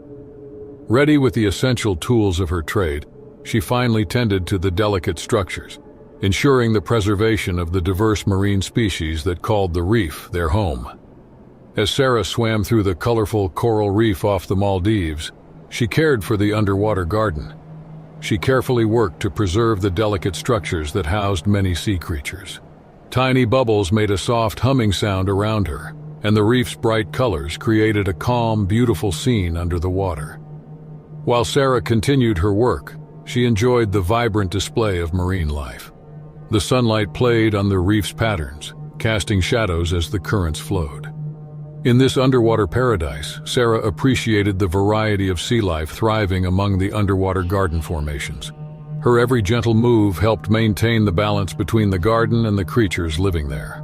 The underwater world was filled with the soft sounds of marine life, forming a lovely melody that accompanied Sarah's dedicated efforts in coral conservation. Unaware of Sarah, a hidden force touched beneath the calm surface. Disturbed by this unexpected presence, a resting shark awakened, injecting an element of surprise into the routine dive. Sarah sincerely cared for the sensitive coral structures, unaware of the majestic shark's stealthy approach in the crystal-clear waters. The ocean currents swayed the colorful underwater plants gently and flexibly, making a soothing melody with the marine creatures. Little did she know, the calm of this marine paradise was about to be shaken by a strong force hiding in the shadows, ready to mess with the delicate balance underwater. Sarah was taking care of the underwater garden when, without her knowing, a shark woke up beneath the calm water. As she continued working, not realizing it, the shark surprised her, changing the dive into a dramatic event underwater. The once quiet scene in the water was now different and unexpected. Suddenly, the underwater scene exploded with motion, and there it was, a majestic shark slicing through the water with undeniable strength. The once peaceful underwater scene now held an underlying tension as Sarah became aware of the looming shark in the crystal-clear waters. In the ocean's calm, sharks move swiftly, unlike land-dwelling lions or tigers. The peaceful coral reef atmosphere shifted suddenly when a mighty shark emerged, creating an intense underwater encounter for marine biologist Sarah. The once serene scene turned into a dramatic arena, showcasing the unexpected interplay between humans and sharks in the depths. The giant shark, filled with curiosity and confidence, swam gracefully around Sarah, showing it was in charge without making any noise. In situations like these, if you get scared and make quick moves that look like an attack, you're pushing the shark's buttons, which usually doesn't end well. As Sarah and the shark crossed paths in the deep blue, Sarah's heart matched the rhythm of the ocean, creating a simple connection between her and this strong predator in the vast, mysterious world beneath the waves. The silent communication between them, like a quiet show of who's boss, added a surprising twist to the meeting, making the underwater drama even more intense. Sarah should avoid sudden or panicky moves if she wants to stay safe in the underwater area. It's all about staying calm, collected, and composed, allowing the underwater encounter to unfold carefully and thoughtfully. By adopting a measured approach and keeping a level head, she can navigate through the watery environment, ensuring a safe, enjoyable, and memorable experience beneath the sea surface. With a keen awareness that her presence had mistakenly upset the shark's peaceful resting spot, Sarah approached the situation composedly. She carefully evaluated the circumstances, ensuring her actions were empty of sudden movements that could escalate their tension. The underwater encounter continued evolving as a delicate and complex battle, an intense fight beneath the waves that intertwined survival and mutual respect. The careful interaction made the underwater scene more interesting, telling a detailed story of the lively coral reef. As minutes passed underwater, Sarah quietly signaled her dive partner above. This secret communication was like a silent message, revealing the ongoing drama below the ocean's surface. At the same time, the dive partner, paying close attention to signals from below, stayed alert and ready to help if necessary. The teamwork between Sarah and her partner added more excitement to the story, increasing the suspense in the lively underwater scene of the coral reef. Surprisingly, the tension relaxed when the shark gracefully swam back to the ocean floor. Realizing no danger was present, the underwater sounds, briefly paused during the encounter, started again, calming the coral reef. As the marine biologist and the shark parted ways peacefully, the colorful coral reef celebrated the harmony returning under the waves. This unexpected ending added a sense of peace to the story, showing the careful understanding between the human observer and the majestic sea creature. As Sarah surfaced, the encounter stayed with her, a reminder of the ocean's unpredictable nature. It's like being at home. Suddenly, a bear breaks in, causing a stir and disrupting the peaceful atmosphere. A quick decision is crucial in such a scenario, like the delicate balance between humans and creatures in the ocean's depths. If you are an alpha male facing a bear in your home, you don't panic. Instead, you handle the situation cautiously, knowing when to assert authority. Similarly, Sarah recognized the importance of maintaining composure in the area of nature's alpha beings. This underwater diplomacy became an unexpected lesson during what began as a routine coral reef restoration dive. Like a vast home with its own rules, the ocean taught Sarah that respect and strength are crucial for harmony beneath the sea. The currents whispered the tale of her encounter, weaving a story of coexistence and understanding in the vibrant tapestry of the ocean depths. It's an exciting story of exploring the unpredictable waters and finding a balance between humans and the fascinating creatures of the deep sea. In this underwater tale, it's not just about the journey. It's about figuring out the ocean's mysteries and connecting with the tempo interplay of two different worlds. Sasha Bennett wasn't just a surfer. In those moments when water and speed and pure instinct collided, she wasn't just riding the wave. She was a part of its thundering power. This stretch of Queensland coastline, with its hidden coves and fickle tides, had been her classroom since she was old enough to hold a board. She knew its moods, its secrets, even its dangers. Today was different. Today, tucked into the curve of the Gold Coast on a blazing May morning in 2004, everything hinged on ambition. Sasha, 17 years old and burning with dreams too big for her little town, was chasing more than just the perfect swell. This was her breakout year. Nationals, sponsorship deals, maybe even a shot at the world tours. She'd make her dad proud and prove to herself that even after her mom's death, she could handle whatever life threw at her. Her practice spot, breakaway point, was a beast even on good days, the kind of place the grizzled veterans liked to test their mettle and where the weekend warriors rarely dared to venture. Sasha thrived on the challenge, the way the currents shifted out here, the way a wave could build into a roaring wall of water in seconds. Of course, with those unpredictable swells came the occasional less welcome visitor. Bull sharks, especially, are drawn by the churned-up water and the promise of a meal. Old Maka, the weathered surf shop owner with his missing finger and shark-tooth necklace, had wagged a finger at her yesterday, muttering warnings. Sasha hid her shiver of fear with a cheeky grin. She was too strong, fast, and good to become some shark's breakfast. Paddling out this morning, muscles warm and heart pounding, a sliver of unease crept in. It warred with the familiar adrenaline rush. Fear was the enemy, and she'd wrestled it to the ground more times than she could count. Her first few rides were exhilarating. She knew her form was perfect, honed by years of early mornings and relentless practice. Then she saw it. Out on the fringe of her vision, a dark shape arced through the water. It surfaced again, closer this time. That wasn't a dolphin. Too thick, too blunt. The familiar surge of adrenaline turned icy. That shape, that relentless movement was unmistakable. But she was too far out, too far from the safety of the shore, too far from anyone who could help. And it was getting closer. The world exploded into chaos. One moment Sasha was balanced on her board, scanning for the next wave. The next, the shark erupted from the depths, a torpedo of muscle and teeth. Its massive body knocked her from her board, tumbling into the water. Pain seared through her leg, a fiery ripping sensation. Then the shark was back, pulling her under with horrifying force. Her lungs screamed as the water closed over her head, salt choking her. She glimpsed its open maw through the murky blue, a jagged line of razor-sharp teeth.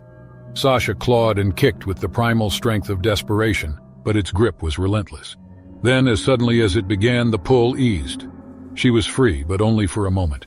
The shark circled back, blood trailing in the water, its dark eyes cold and fixed on her. Sasha surfaced, gasping and sputtering, her injured leg burning, barely able to keep her head above the water. The beach seemed impossibly far away. She kicked frantically, one-armed, propelled by a surge of fear she'd never known.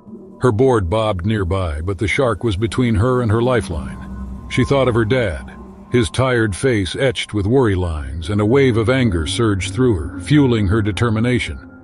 Behind her, the monstrous fish turned, beginning another charge. Sasha lunged for her board, ignoring the white-hot pain. The shark closed in, its open jaws a gaping terror.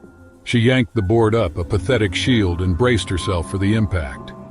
There was a splintering crunch and a blinding flash of pain as the shark latched onto the board, tearing a huge chunk away. Sasha, propelled by the force of the attack, found herself airborne for a split second before crashing back into the water a few meters away. The shark circled again, disoriented, and Sasha used the precious seconds to paddle madly towards the distant shore. Her injured leg throbbed with each clumsy stroke. She knew the blood would attract the predator back and knew that time was running out. Every time a ripple broke the surface, her heart hammered a frantic rhythm against her ribs.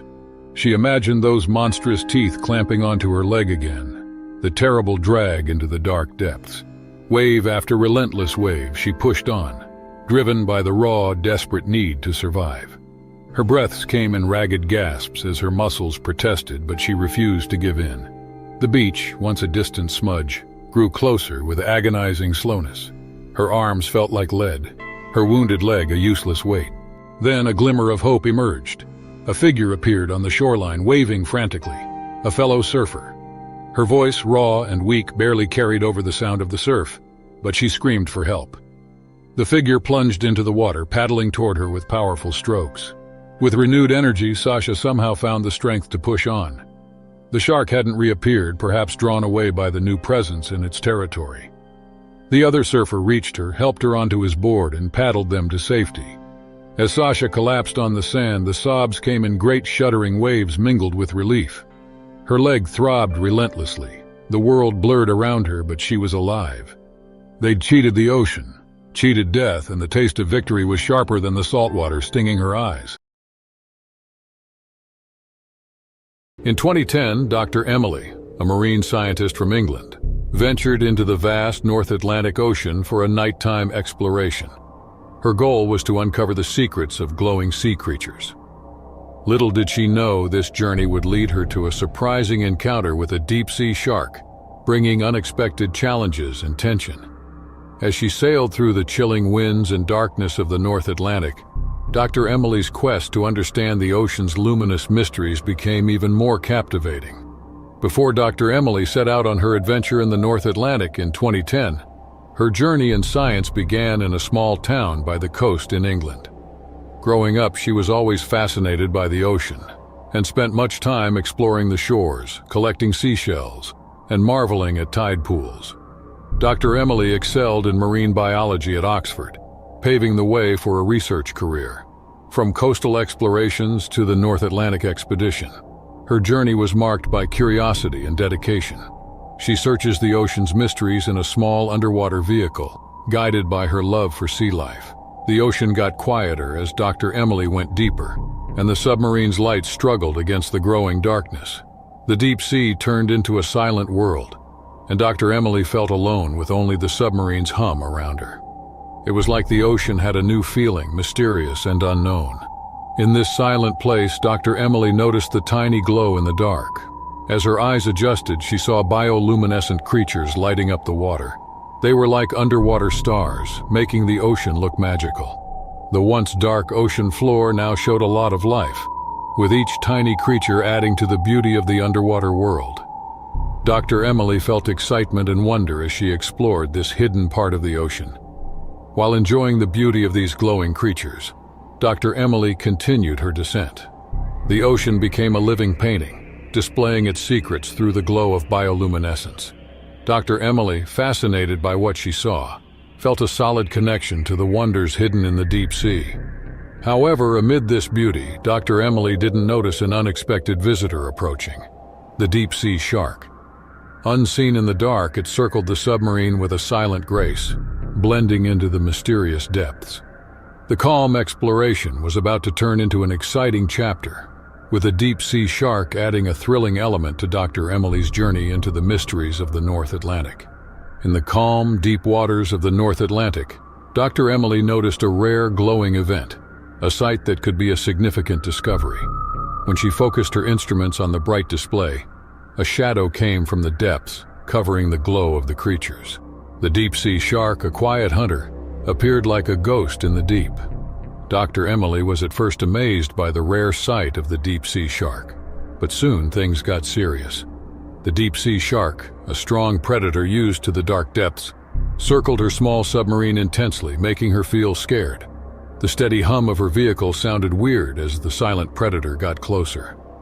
The encounter, which started with wonder, now felt more intense and problematic, as the deep-sea shark continued its silent dance around the submarine in the depths of the North Atlantic. Tension filled the underwater world as Dr. Emily found herself in an unexpected dance with a creature that lived in the shadows of marine science. The once beautiful creature of the deep sea now seemed dark, showing it could be a wonder and a danger. Dr. Emily felt admiration and anxiety in this mysterious ocean dance, her scientific curiosity blending with a touch of fear. The deep-sea shark, once a mesmerizing display, now added an element of uncertainty to the exploration, creating a tale that made an impression with both the beauty and risks beneath the waves. Drilled with curiosity yet a little frightened, Dr. Emily closely watched the shark.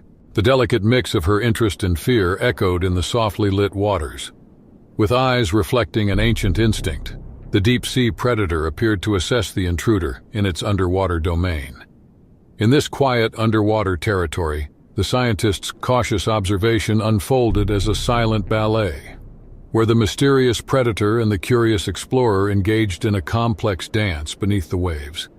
Feeling the tension rise, Dr. Emily decided to be less noticeable. She made her instruments quieter, and the lights on her vehicle dimmed so she could blend in with the glowing backdrop. The underwater dance continued a careful interaction between the scientist and the quiet predator.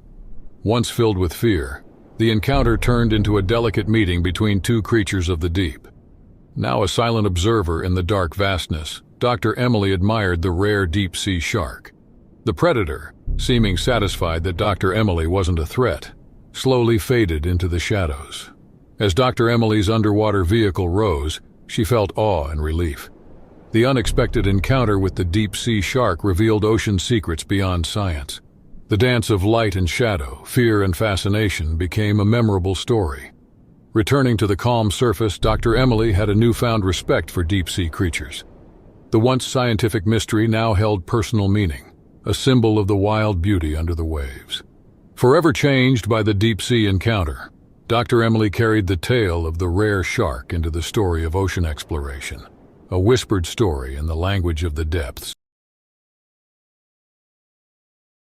Some men chase storms. Liam Carter chased the ocean secrets. Not the tourist trap reefs with their gaudy fish and selfie-taking snorkelers, but the places where light faltered and the creatures of the deep held dominion. Places like the Devil's Lair, a maze of underwater caves off the coast of New South Wales. It was June 2005, a Tuesday stolen from his work as a marine biologist and a perfect morning for a solo dive to fuel his obsession. Mornings in the lab were a dull ache. Surrounded by students buzzing with youthful enthusiasm, he felt a pang of the forgotten adventurer within. His work wasn't behind a microscope. It was out there, where the rules of nature were written in salt and blood, where the line between predator and prey blurred with the currents. Cave diving was his drug. That weightless freedom mixed with a shot of pure, heart-pounding terror. It was where he felt truly alive. Sarah, his girlfriend with her sensible job and worried frown, never entirely understood. He'd tried to explain, watching her eyes cloud over with concern he couldn't wholly dismiss. He'd tell her it wasn't about defying death. It was about feeling more alive than he ever did on dry land. She loved him, honestly. But some part of him, the part the ocean understood, couldn't be tamed by quiet dinners and promises of safety. This morning, while his colleagues prepped for lectures, he slipped away. The salty tang of the ocean greeted him like an old friend. Gearing up was a ritual, checking the seals, listening to the hiss of the regulator, and methodically preparing a way to calm the thrill coursing through his veins. The Devil's Lair had a reputation for a reason. Tiger sharks, nasty buggers with teeth like steak knives, patrolled these waters. Inside the caves, they were less likely. Still, the knowledge lurked beneath his bravado like a riptide, the possibility of a sleek shadow emerging from the darkness. The first descent was always a baptism. His city skin, softened by too much time under fluorescent lights, prickled with the change in pressure. Down here, his dive computer was his lifeline, beeping out the dwindling oxygen, his only guard against the silent, crushing death of an empty tank. His light pierced the gloom, dancing off the smooth rock walls. The lair was a marvel, each passage carved by time, by the relentless power of the ocean. A school of startled fish shimmered past, nervous prey echoing his heightened senses. The further he ventured, the deeper the thrill. Out here he was an explorer, a modern Magellan facing the unknown, armed with only his tanks and a thirst for the unexplored. The first hint wasn't a sight but a change of pressure. Liam felt something off in the water, a small change that made his skin tingle. He stopped, shining his light into the dark. Then he caught sight of movement at the corner of his eye, a quick glimpse of a powerful tail vanishing around a cave corner. Tiger shark. His heart hammered in his chest. Panic threatened to overwhelm him, but years of diving kicked in. "Stay calm," his inner voice commanded. "Assess, don't react." The shark was big, longer than him, but here, in the dark confines, its size was a disadvantage. The cave was his territory now, the twisty passages a maze he knew better than any predator. He pressed himself against a rocky outcropping and waited. There, it circled back, likely drawn by the disturbance in the water and the beam of his light. Its pale belly gleamed in the momentary illumination, rows of jagged teeth visible in its gaping maw. Liam held his breath, willing himself to become invisible. The shark cruised past, slow and deliberate, its cold eyes mere inches from where he hid. It was a territorial display, a warning. This was its kingdom. A surge of adrenaline flooded Liam's system, a strange mix of terror and the thrill of facing such raw power. He had to get out of there, but retreating the way he'd come was out of the question. The shark would be waiting. The cave system might offer an alternative route. Taking a calculated risk, Liam ventured deeper into the maze, his light cutting a path through the darkness. Time was his enemy now, each breath taking him closer to the point where his tanks would be empty, and his lungs would scream for air. His computer beeped an urgent warning, its flashing numbers a grim countdown. If he didn't surface within minutes, no rescue would be possible. He knew the stats, knew how quickly a dive could turn deadly. He thought of Sarah, her face etched in his memory, and the familiar wave of anger mixed with guilt surged through him. He'd been reckless and selfish. Another shift in pressure, stronger than before, and the smell of fish in the water grew stronger. The shark had returned, circling closer. Liam squeezed into a crevice, trying to become one with the rock, praying the shark would pass him by. He wasn't a meal, he was an intruder. Sharks didn't attack for fun, did they? A jolt ran through him as something massive bumped the rock face. The shark knew he was there. A flurry of sand and silt reduced visibility to nothing. Fear choked him as blind panic threatened to take over. He couldn't die here, not in this dark, water-filled tomb. Fighting down the terror, he forced himself to focus. Think. Then an idea, desperate yet his only chance. Pulling a dive knife from his belt, he carved deliberate scratches on the rock, sending vibrations through the water. It was a long shot. Maybe the shark would sense this as coming from a rival, another predator to be wary of. Minutes passed, each agonizingly slow and marked by the beep of his dive computer. Then, miraculously, the pressure eased. The shark was gone, perhaps lured away by the deception. Liam, weak with relief, propelled himself towards the surface. His lungs burned and spots danced before his eyes, but he was driven by a frantic primal need to breathe. Bursting through the surface into the sunlight felt like a rebirth. He gasped for air, his body trembling. The ordeal wasn't over. He had to get back to shore before his tanks were entirely depleted. Still, in this moment of survival, he felt a fierce, undeniable gratitude for every breath. Liam clung to a nearby rock formation, his heart hammering a frantic rhythm against his ribs. He had cheated death, but the victory was fragile. His air was nearly gone, and the boat that would have been a safeguard was probably miles away. With a shaky hand, Liam activated his emergency surface marker sausage, a bright orange inflatable tube that signaled distress. It bobbed on the surface, a beacon in the vast blue. Then hope flickered on the horizon. A fishing boat drawn by the marker changed course and churned towards him. He weakly waved his arms, praying they saw him. Minutes stretched into eternity, but the boat closed the distance.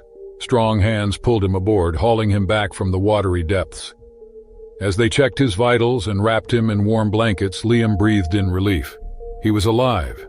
Scarred, changed, but alive. The news of his near-death experience spread like wildfire. The local papers dubbed him the cave diver who cheated death. Sarah rushed to his side, her relief laced with anger. He held her close, apologizing for the fear he'd caused. Liam continued to dive, but now he was with a team, with a buddy, and with a healthy fear that kept him sharp. The thrill was still there, but tempered by a newfound appreciation for life, for the salty kiss of the sea on his face, and for the woman who worried but loved him enough to let him chase his dreams, even the ones that danced with danger. The night air held the salty tang of the open ocean. Off the coast of Victoria, where the Bay Strait churned with restless energy, a lone boat bobbed under the vast expanse of the night sky.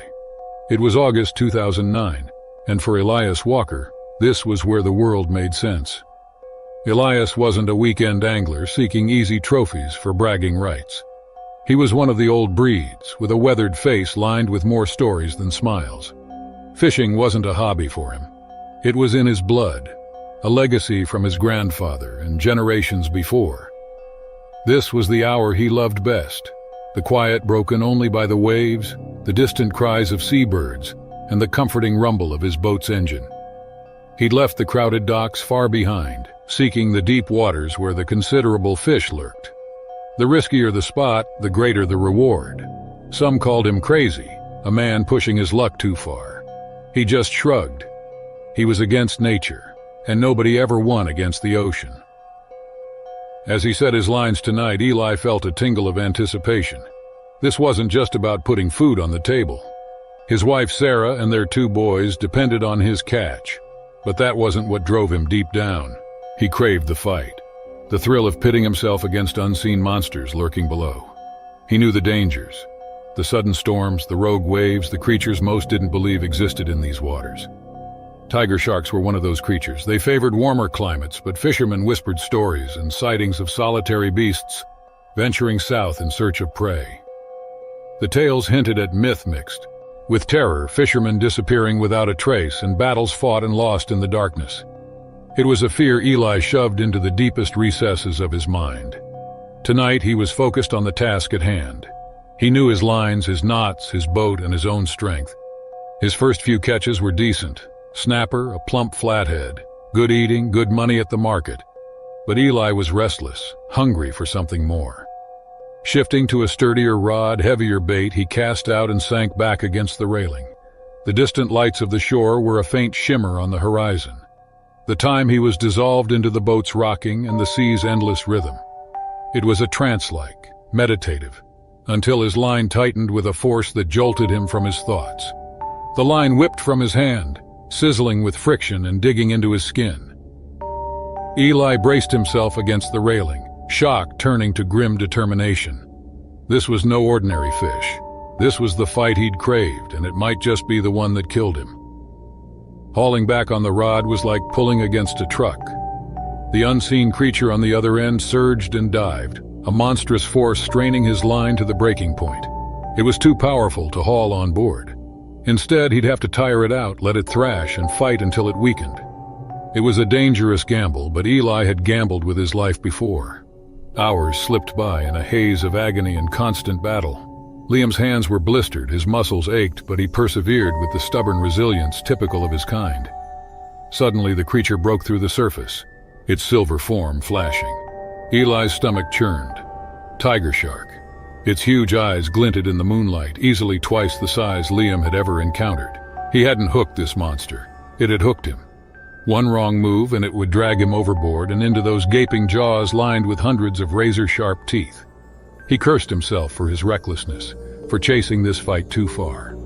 Sarah's worried face flashed in his mind, then the laughter of his boys on their last fishing trip. If he died tonight, they'd be left with nothing but an empty boat and whispers of a man lost to the sea. The shark lunged once more, closer now, a terrifying show of strength and pure malice. It was assessing him, not just as prey, but as a challenger to its domain. Eli knew he couldn't cut the line. The thrashing hook could catch on his clothes and become a deadly weight. He braced himself, waiting for the next surge. It came with brutal force. The shark tore the rod from his hands, hurtling him towards the edge with bone-jarring force. Just as his torso hit the railing, something snagged at his leg. Then searing pain. The shark had tangled in the line, sinking its teeth into his calf with a vice-like grip. Instinct took over. Eli grabbed the rope, hauling himself upwards. Pain seared through him, but he clung on, his weight creating tension that pulled the thrashing shark partially aboard. In frenzied desperation, he snatched up a discarded tackle knife. The next few minutes were a blur.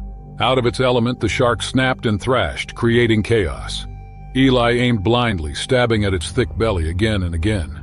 The water around them turned red, a sickening mix of seawater and blood. Then it was over. The shark, its relentless energy finally depleted, went still. Eli collapsed, trembling, his leg throbbing, his breath ragged gasps against the quiet lap of waves. Only as the first gray light of dawn crept over the ocean did he cut himself free from the line and limp towards the controls. The boat lurched forward, leaving the shark carcass bobbing in its wake. Eli didn't look back.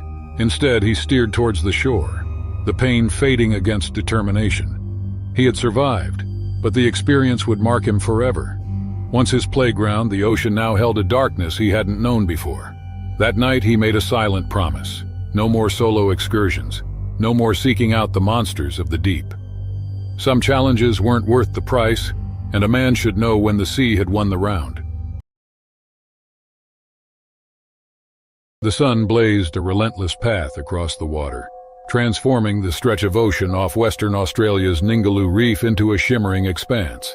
It was a long weekend in 2002, and a small boat bobbed amidst the blue, carrying 4 friends on a shared adventure. There was Alex, a graphic designer weighed down by his city life and a nagging mortgage. Beside him stood Ben, a mechanic whose hands were stained with grease and whose easy smile hid a streak of cynicism. Ryan, a boisterous salesman with a joke for every occasion, brought an undeniable energy to their outing. The quietest among them was Thomas, Alex's cousin. A marine biologist by trade, he moved through life with an observant eye and an almost unsettling calm. While the others joked and bickered, Thomas often looked down at the clear water, his mind likely filled with facts about the creatures swimming below the surface. Ningaloo Reef was renowned for its diverse marine life, a kaleidoscope of fish, corals, and the occasional majestic whale shark. But Thomas's fascination and the source of his occasional warnings centered on the region's less welcome visitors. Great white sharks patrol these waters, apex predators that demanded respect and instilled a healthy dose of fear.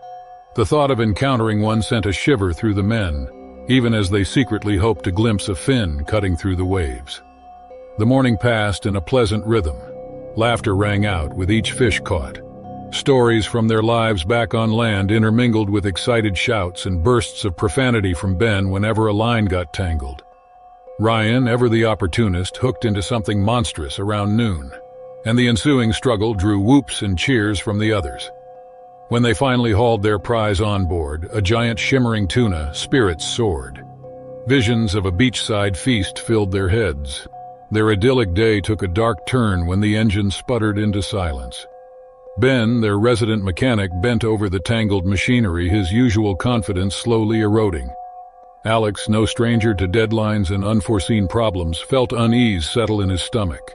The ocean's vastness surrounded them, a reminder of their vulnerability. Suddenly, Thomas pointed towards the reef, his voice strained. A massive fin broke the surface, carving a path straight towards their boat. Ryan's laughter ceased. Ben froze mid-repair, and Alex's heart hammered against his ribs. The predator circled a silent promise of danger. They were no longer guests in its domain, but potential prey. The long shadows of the setting sun made the water seem even more ominous, and the last threads of their earlier cheer dissolved into a tense, unspoken fear. The great white struck without warning. Ryan, the closest to the railing, had been struggling with the outboard motor when the monstrous fish erupted from the depths. The boat lurched violently as the shark breached, all teeth and thrashing power. Ryan screamed, a sound cut brutally short as he disappeared in a spray of crimson and churned water. Ben and Alex, paralyzed with shock, scrambled for life jackets. Their hands shook uncontrollably. Thomas, though, seemed to snap out of his frozen state. He grabbed the radio, barking a desperate mayday into the crackling device. His voice echoed with a terrified urgency that mirrored the pounding of Alex's heart. The ocean, moments ago familiar territory, was now a scene of pure horror. The water churned with an almost oily sheen. A single tooth the size of a man's hand bobbed in the spreading stain, a gruesome trophy from the attack. Ben collapsed, great heaving sobs racking his body. His usual mask of toughness was shattered, leaving only a broken man.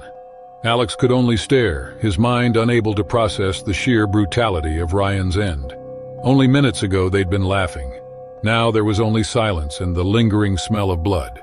Thomas, the man of facts, was now a man of action. He scanned the waters frantically, searching for any sign of Ryan, of the shark. There was nothing. The realization hit them like a wave. They were adrift with no engine, witness to an unseen predator lurking beneath the surface. Alex took up the grisly task of patching up the holes in their boat, remnants of the shark's frenzied assault. His hands trembled, but a tiny sliver of determination pushed back against the fear with each progress. They had to stay afloat, and they hoped rescue was on the way. Darkness fell with startling swiftness, plunging them into a terrifying new reality. No longer a playground, the ocean became a realm of shadows and unseen terrors. But they were not alone.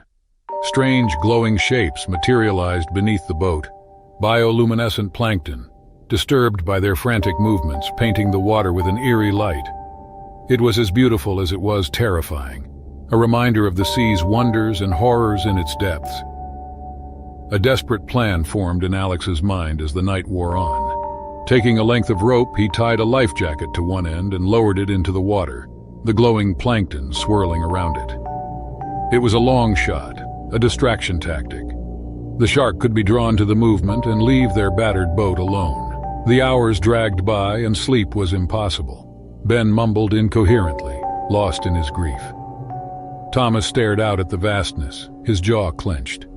And Alex watched his makeshift lure, hoping against hope that it was buying them time. With the first hints of dawn, a cry went up, not of terror but of relief. On the horizon, the unmistakable shape of a search plane cut through the morning sky. Tears welled in their eyes as the aircraft grew closer, the roar of its engines promising salvation. In the end, they were found, battered, dehydrated, and forever scarred by their ordeal. They had survived the night, the predator, and their greatest fears. The price they paid was high. They would carry the memory of Ryan, the glistening tooth, and the sheer terror of being adrift at the mercy of the sea for the rest of their lives. In 2006, close to South Africa's beautiful Plettenberg Bay, Mary Ann Curry, an American tourist, dove into a unique adventure. She was part of an underwater art exhibition, a thrilling experience she eagerly sought. Being an artist, this was a dream come true, a chance to feel the thrill of marine art. Mary Ann's journey was more than just a trip. It was a testament to her passion and determination. Hailing from Texas, USA, she had to meticulously plan her escape from routine, taking a break from her job and saving every penny for this extraordinary expedition. Years of scuba diving training and deep-sea practice were the building blocks of her readiness. Mary Ann's excitement was palpable as she traversed from her Texas home to the stunning coastal side of South Africa, fueled by a burning passion for adventure and marine art. Upon reaching her destination, Mary Ann, alongside 11 other adventurers, was greeted by a seasoned ship crew. Under the command of a skilled captain, the boat set the stage for their underwater odyssey. The captain, a veteran sailor of the seas, was well versed in navigating these waters. Excitement bubbled within Mary Ann as she embraced the idea of this once-in-a-lifetime journey. Little did she know that her artistic escapade was about to take an unexpected turn. Underneath the waves lurked a danger she hadn't anticipated, a threat that turned her adventure into a harrowing encounter with one of the ocean's mightiest creatures. Mary Ann's enthusiasm as an artist seeking adventure collided with an unforeseen twist. The supposedly calm waters held a hidden peril, a revelation supported by statistics, a 1 in 100 chance of shark cage incidents yearly. The story was unfolding, weaving together art, adventure, and the mysteries of the deep sea in a tale that transcends the ordinary. After reaching her destination, Mary Ann quickly geared up, feeling the anticipation build with every strap and buckle. The captain and instructors ensured everyone got a final safety rundown, ensuring all adventurers were ready for what lay beneath. With preparations complete, the 12-strong group, including Mary Ann, left the shore behind. The sea breeze and clear sky on the boat set the scene for a joyous journey. Party music played in the background, laughter echoed, and the group shared jokes, making the trip feel like a shared adventure. As they arrived at the chosen spot, the experienced captain assessed the situation, gave the go-ahead for diving operations, and the sailors detached the shark cage. Now it was time for action. The expert scuba divers took the plunge first, disappearing into the sea with practiced ease. Their movements were coordinated and efficient, a testament to their experience. Little did they know that wonders and challenges awaited beneath the seemingly calm surface. The adventure was about to unfold, and Mary Ann eagerly prepared for her turn to explore the mysteries below. After ensuring everything was safe, Mary Ann and her 3 friends excitedly jumped into the water. They loved being in the ocean and seeing all the fantastic underwater life. The sharks were the show's stars, gliding gracefully through the clear water. They happily took pictures with the crew's help to remember the adventure. Touching and playing with the sharks felt special. It was more than just watching.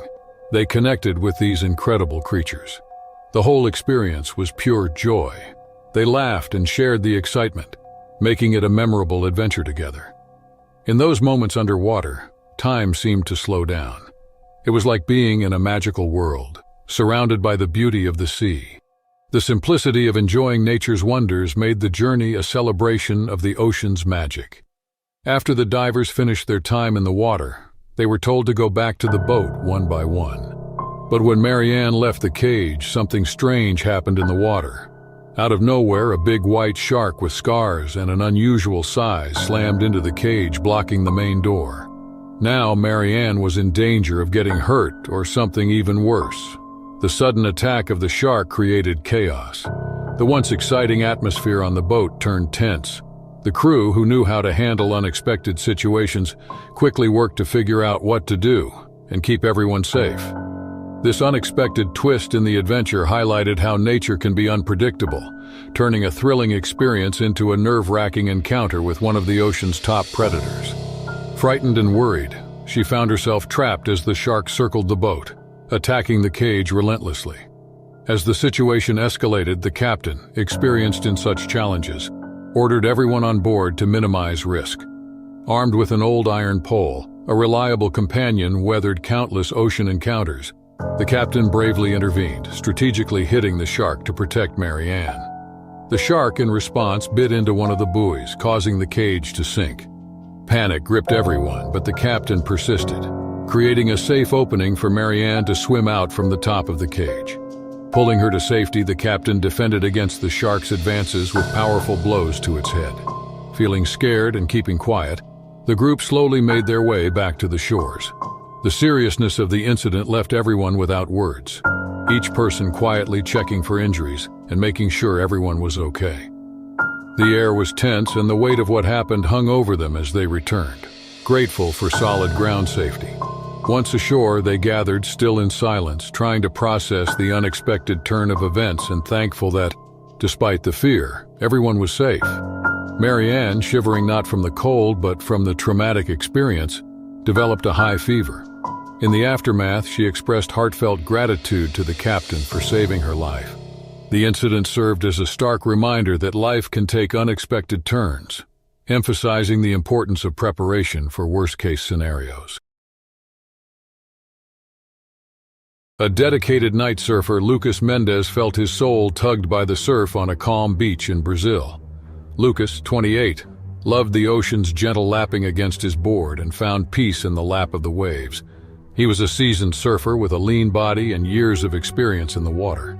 But tonight, a strange unease crept in as he paddled under the moonlight. Lucas's board glided effortlessly through the water, and the moon cast a silver trail before him. While balancing himself to catch the perfect wave, his mind wandered back to his grandfather João, who taught him how to respect the ocean. With a twinkle of wisdom in his eyes, João Mendes would tell him, "The ocean is your friend and foe." The sound of waves breaking in the distance was all that could be heard, along with the occasional nightbird call. Lucas caught a big wave and felt the adrenaline rush every time he flew along the water. As he was about to see another wave return to the shore, his leg was suddenly jerked by a sharp, sudden tug. Panic erupted in his chest as he felt a mighty shark's grip. The attack was quick. Lucas struggled with all his strength as the shark's teeth penetrated his leg. His fists were driven by survival instinct as he punched the shark's rough skin. The shark let go of him after what seemed like an eternity. Lucas, awash in blood and shocked, clung to the board as he paddled to shore. The pain was pulsing through his body. The pain was excruciating. But his wife, Maria, and Sophia, their daughter, gave him the strength to continue. His cries for help broke the silence. Two people walking on the beach ran to his rescue. As they called an ambulance, Lucas replayed his attack, his fear, and how close he was to dying. The doctors were able to save the leg at the hospital, but the damage had been severe. Lucas was lying in his hospital bed, surrounded by his worried family, when he realized that the physical scars might heal, but the mental ones may never fade. His nights were filled with nightmares about dark waters, and he felt like he was being pulled down. Despite Maria's support, Lucas began to feel a growing distance between himself and the ocean. She sat beside him and held his hand, whispering encouraging words. Lucas started his physical therapy after a few weeks. When he first tried to stand up, lightning-like pain shot through his leg. He was still determined. He thought about his daughter's laugh and the promise that he made to himself to surf again. The psychological scars were deeper. Once a source of solace and happiness, the ocean now appeared as a vast, dangerous entity. Lucas realized he would have to confront his fears to feel whole again. He returned to the sea to not surf, but rather to sit and listen to it. Lucas sat in the sand and watched the waves crash, feeling fear and desire. He remembered his grandfather's words, that the sea teaches us more than we can imagine. Lucas decided to act on that thought. He wouldn't let the shark attack determine his life. He would surf under the moonlight to regain the connection he lost. This decision was the start of a new chapter for his recovery. It would force him to face the deepest fears he harbored. The months rolled by, and Lucas sat at the ocean's edge daily. He felt its pulse and rebuilt the bridge that separated him from the waters that had once cradled his body. The scars on his skin were a reminder of that fateful evening. His physical injuries healed. His emotional recovery took longer, with each step being met by nights of doubt and nightmares of shadowy figures under the moonlit sea. Lucas began to feel a stirring inside as the anniversary of the assault approached, a mixture of fear and defiance. Dr. Helena Sousa encouraged him to set an objective for the day, emphasizing the importance of facing his fears and celebrating his victory over them. Lucas knew exactly what he had to do. He would surf again not just to prove he could, but to reclaim the joy and freedom of surfing he once experienced. The preparation for the night started weeks in advance. Lucas began by taking small steps and wading in the shallow water, feeling the familiar touch of the ocean against his legs. Maria was there for him, always, and often joined him on the beach, where Sophia splashed around in the water, building sandcastles. Her laughter soothed his frayed nerves. Lucas stood on the edge of Praia de Pipa Beach with his surfboard in his arms the night before the anniversary. The moon looked like a crescent of silver, just as it had when he had gone through his ordeal. He felt his heart pound with fear and an increasing sense of victory against the memories that had attempted to chain him. Lucas waded into the water. The familiar chill wrapped around him like a longtime friend. As he paddled, his muscles began remembering their old rhythm, and a calmness washed over him. He was no longer the man who was attacked. He was more robust and more resilient. Lucas paddled with determination and steadied his body as the first wave approached. He stood, balancing his weight with an ease that belied his rapid heartbeat. The wave lifted him like a giant gentleman.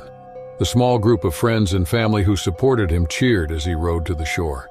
Lucas was relieved to return to the beach, feeling like the waves had lifted some of the darkness from him.